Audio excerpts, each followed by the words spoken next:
ठोसों के विद्युतीय गुण कैसे होते हैं, और उस आधार पर हम लोगों ने ठोस को चालक, अचालक और अर्धचालक में बांटा था। और हम लोगों ने अर्धचालक के दो प्रकार पी टाइप और एन टाइप, इनके बारे में जाना। आज के इस वीडियो में हम जानेंगे ठोसों के चुंबकीय गुणों के बारे में, अर्थात मैग्नेटिक प्रॉपर्टी ऑफ सॉलिड्स। यदि हम बात करें किसी भी ठोसों के चुंबकीय गुणों के बारे में, तो इनके चुंबकीय गुणों की जो उत्पत्ति होती है वो इलेक्ट्रॉन के कारण होती है, और एक परमाणु में प्रत्येक इलेक्ट्रॉन एक सूक्ष्म चुंबक की तरह व्यवहार करता है, और इनका जो चुंबकीय आघूर्ण होता है वो दो प्रकार की गतियों के कारण उत्पन्न होता है। पहला होता है उसके नाभिक के चारों ओर कक्षीय गति, और दूसरा होता है अपने अक्ष पर चारों ओर चक्रण।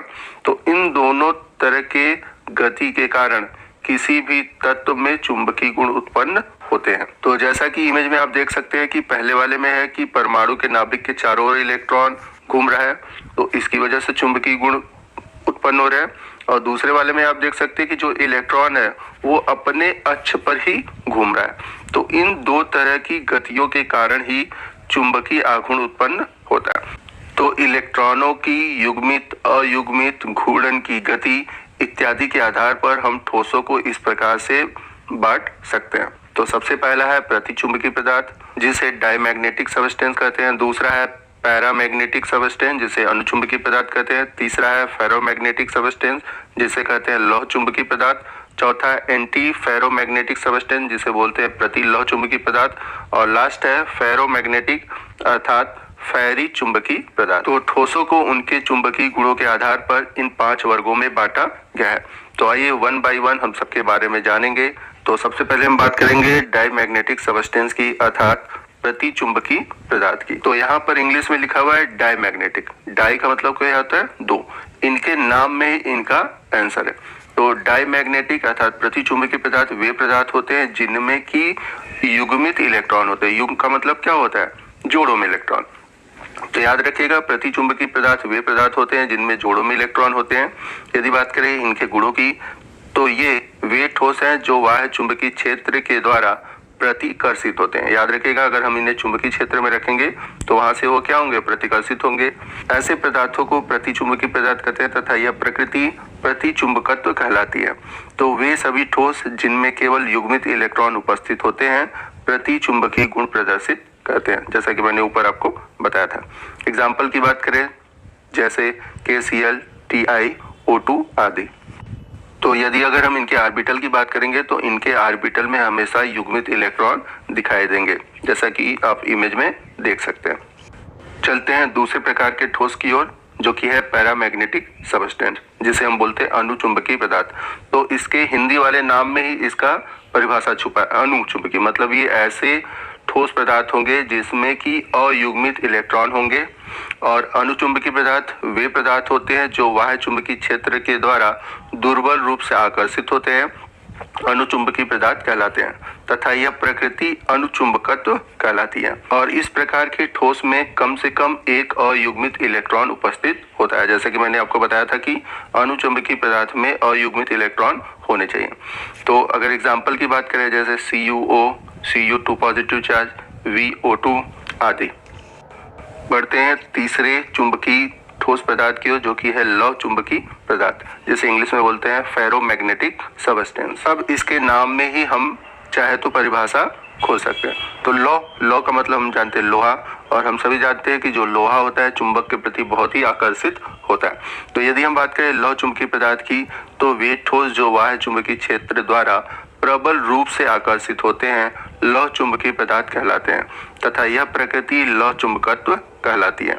ये पदार्थ चुंबकीय क्षेत्र हटा देने पर भी चुंबकत्व नहीं खोते, जबकि जो पीछे हम लोगों ने पढ़ा डायमैग्नेटिक और पैरामैग्नेटिक, अगर उसमें बाह्य चुंबकीय क्षेत्र हटा दिया जाए तो वे चुंबकत्व को खो देते हैं। परंतु जो लौह चुंबकीय पदार्थ होते हैं, अगर चुंबकीय क्षेत्र को हम हटा भी लेते हैं तब भी ये चुंबकीय गुण को खोते नहीं है, थोड़ा बहुत इनमें चुंबकीय गुण रह जाता है। ये वे ठोस होते हैं जिनमें की अयुग्मित इलेक्ट्रॉन के समूह होते हैं। तो लौह चुंबकीय पदार्थों में भी अयुग्मित इलेक्ट्रॉन होते हैं। यदि एग्जाम्पल की बात करें तो जैसे है कोबाल्ट, आयरन, निकेल आदि।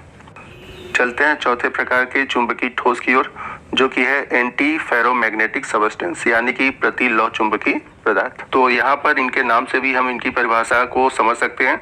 तो नाम में ये एंटी अर्थात प्रति, मतलब ये लौह चुंबकी के जस्ट अपोजिट होंगे।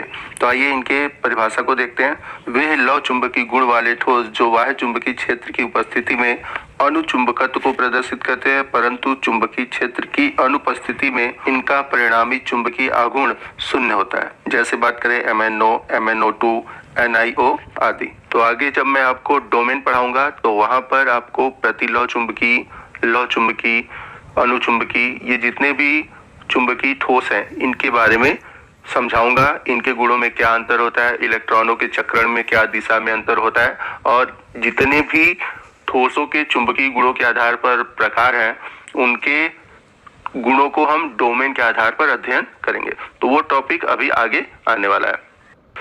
अगला जो हमारा चुंबकीय ठोस पदार्थ आता है वो है फेरोमैग्नेटिक सबस्टेंस अर्थात फेरी चुंबकीय पदार्थ। तो जैसा कि हम सभी जानते हैं जो लोहा होता है वो दो तरह के आयन प्रदर्शित करता है, एक होता है फेरस और दूसरा होता है फेरिक। तो यहाँ पर हम फेरिक की बात करेंगे। तो वे ठोस जो फेरी आयन को लेकर चलते हैं उन्हें फेरी चुंबकीय पदार्थ कहते हैं।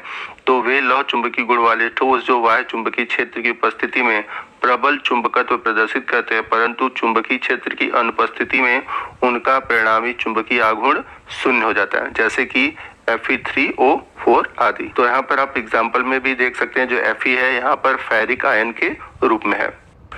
आइए हम नेक्स्ट चलते हैं डोमेन थ्योरी की ओर अर्थात डोमेन सिद्धांत की ओर। तो पीछे अभी आप लोगों ने पढ़ा लौह चुंबकी, प्रति लौह चुंबकी और फेरो चुंबकीय पदार्थ। तो इनकी व्याख्या करने के लिए हम मुख्यतः डोमेन सिद्धांत का ही प्रयोग करते हैं। तो आइए देखते हैं कि डोमेन सिद्धांत क्या होता है। तो ठोसों के चुंबकत्व की व्याख्या इस सिद्धांत के द्वारा की जा सकती है। इस सिद्धांत के अनुसार ठोसों में कुछ विशेष क्षेत्र होते हैं जिसमें सभी इलेक्ट्रॉन एक विशेष दिशा में घूर्णन करते हैं। इन क्षेत्रों को डोमेन कहते हैं।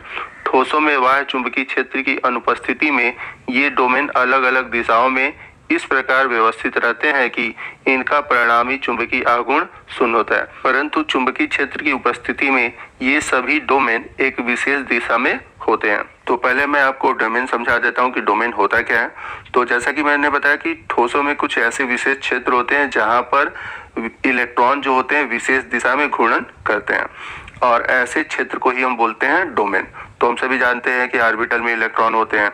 तो ऑर्बिटल में जो इलेक्ट्रॉन जिस विशेष क्षेत्र में होते हैं जहाँ पर इलेक्ट्रॉन मूव कर सकते हैं वही कहलाता है डोमेन। जैसे कि अनुचुंबकीय पदार्थ में हमने देखा कि अयुग्मित इलेक्ट्रॉन होते हैं, ठीक है।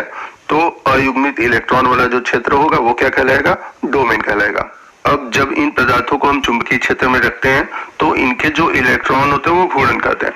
तो ज्यादातर जो चुंबकीय पदार्थ होते हैं उनमें इलेक्ट्रॉनों के घूर्णन के कारण ही चुंबकीय गुण उत्पन्न होता है। अब यदि सभी डोमेन बाह्य चुंबकीय क्षेत्र की दिशा में घूम जाते हैं तो ऐसे ठोस को हम बोलते हैं लौह चुंबकी। और यदि समान संख्या में डोमेन विपरीत दिशा में भी हो तो ऐसे ठोस को हम बोलेंगे प्रति चुंबकी। और यदि असमान संख्या में डोमेन में विपरीत दिशा में इलेक्ट्रॉन हो तो ऐसे ठोस को हम बोलेंगे फेरी चुंबकी। तो आइए डोमेन थ्योरी को हम इमेज के थ्रू समझते हैं तो आपको इजीली समझ में आएगा। तो जैसे लौह चुंबकीय पदार्थ होते हैं, अगर हम इनको जब बाह्य चुंबकीय क्षेत्र में रखते हैं तो इनके जो इलेक्ट्रॉन होते हैं ये सभी बाह्य चुंबकीय क्षेत्र की ओर चले जाते हैं। जैसा कि क वाले में आप देख सकते हैं सभी इलेक्ट्रॉन की जो दिशा है वो सिर्फ एक ही तरफ है जो कि बाह्य चुंबकीय क्षेत्र की ओर है। तो एक ही दिशा में सभी इलेक्ट्रॉनों के होने के कारण इनके जो चुंबकीय आघूर्ण का मान होता है वो बहुत अधिक होता है।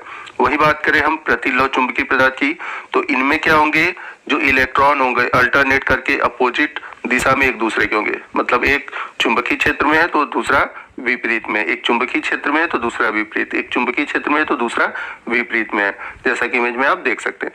तो इस तरह से जो इनके चुंबकीय आघूर्ण का मान होता है वो कैंसिल हो जाता है। एक तो विपरीत में चला जा रहा है तो वो एक इलेक्ट्रॉन के गुण को क्या करता है, कैंसिल कर देता है। तो इस तरह से एक बाह्य क्षेत्र की ओर होते हैं अर्थात एक बाह्य चुंबकीय क्षेत्र की ओर होता है तो दूसरा विपरीत दिशा में होता है। तो इस तरह से जो बाह्य चुंबकीय क्षेत्र का गुण होता है जो विपरीत दिशा में दूसरा इलेक्ट्रॉन है वो उसको कैंसिल कर देता है। तो इस प्रकार का डोमेन जो ठोस रखते हैं उन्हें हम बोलते हैं प्रति लौह चुंबकीय पदार्थ। तो MnO प्रति लौह चुंबकी का सबसे अच्छा उदाहरण।